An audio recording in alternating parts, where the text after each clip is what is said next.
んにちは。桜の間日本語ルームのゆきえです。前回のポッドキャストで、日本の小学生はラジオ体操をするという話をしました。今回も日本の小学生の夏休みの過ごし方シリーズです。前回のラジオ体操の話の時に、日本の小学生は夏休みにたくさん宿題があるということも少し話をしました。その宿題について今日はお話しします。日本の小学生の夏休みの宿題は本当に多いです。学年や地域、時代などによって宿題の内容は変わりますが、一つだけ絶対に変わらないものがあります。地域、学年問わず必ず全員やります。それは自由研究です。自由研究。これが本当に大変です。自由研究はこの字のままです。この字の通りに自由な研究です。自由ですからテーマはありません。自分が気になること、好きなこと、知りたいこと、どんなジャンルのことでもいいです。何かを調べたり、作ったりします。テーマがなく、本当に自由なので、小学生にはちょっと難易度が高いんじゃないかなと思うんですが、小学1年生から6年生まで全員自由研究という宿題が出ます。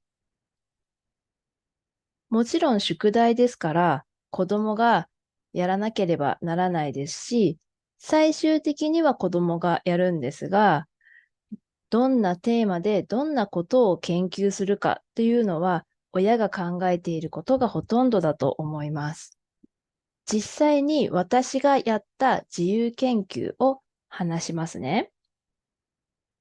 私の自由研究もほとんど親がこれしたら、これやった方がいいんじゃないと提案をしてくれました。まず小学校1年生の時には確かセミを捕まえて標本にしたと思います。標本というのは虫などを捕まえてきれいな状態でそれを飾っておくものです。今標本にするということは生き物を殺すということになってしまうので、今はあまりやらないと思いますが、私が小学校の時にはやってました。私の父親の実家が長崎なので、毎年長崎に行っていました。ちょうど長崎に行く期間が夏休みだったので、長崎でセミを捕まえて標本にした記憶があります。ただ、私は虫が苦手です。虫を触ることができません。なので、おじいちゃんにセミを取ってもらって、標本を作るところまで全部やってもらいました。夏休みになると、自由研究のためにいろいろな商品が売られます。セミを標本にするための商品もあって、それを買って作ってもらいました。1年生ですから、何かを考えて調べるということはまだ難しいので、私の友達も段ボールで動物を作ったり、ロボットなどを作ったりする友達が多かったです。また、長崎が父親の実家だったので、小学校3年生や4年生の時には、原爆のことを調べたり、戦争に関係する資料や建物が多かったので、それを調べたこともあります。本当にテーマは何でもいいです。何かを調べるでもいいし、何かを作るでもいいんです。本当に自由ですから、子供たちはいろいろな研究をしたり、いろいろなものを作ってきます。自由研究は子供も親も悩まされる宿題だと思います。でも夏休みが終わって学校に行くと、友達の自由研究を見ることができるんです。私には思いつかなかった研究などがあって、すごく面白かったです。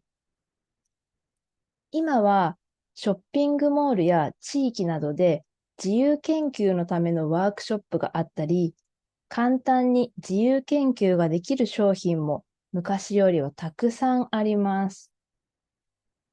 虫の成長を見ることができる道具とか、本当に自分たちがあまり苦労をしなくても自由研究ができる商品というものがたくさん売っているので、それはちょっと羨ましいなと思います。正直、未だにどうして自由研究というものがあるのかわかりませんが、これは日本の小学校では当たり前にあるものです。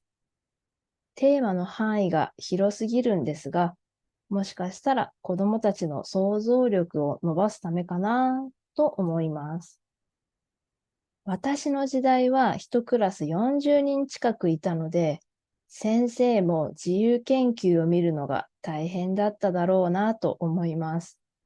でも子どもたちがどんな研究をしてきたか見るのは楽しそうですよね。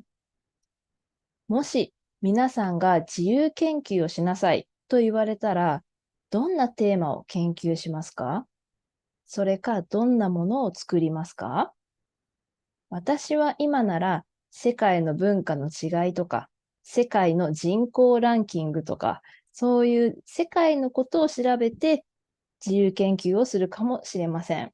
アニメを見ていると、夏休み最終日に急いで宿題をしているシーンを見ることがあると思います。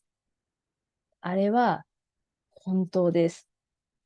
自由研究も大変なんですが、自由研究以外にも、読書感想文という本を読んで感想を書かなければならない宿題があったり、毎日日記を書かなければいけなかったり、その他にも算数や国語、理科、社会などの宿題もあるので、本当に終わらないです。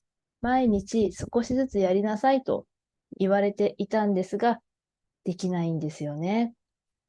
午前中は午後よりも涼しいので、午前中に宿題をやりなさい。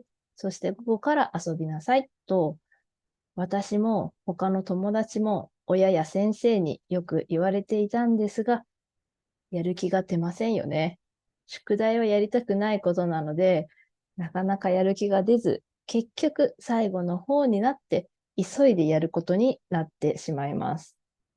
多分今の小学生も同じだと思います。これは大人も同じですよね。仕事しなければいけないけど、楽な方を選んで、締め切り近くなって急いでやる。これは大人も子供も変わらないんですね。はい。ということで、今回は日本の小学生の夏休みの宿題についてお話をしました。それでは今日も最後まで聞いてくれてありがとうございました。また次の動画でお会いしましょう。さようなら。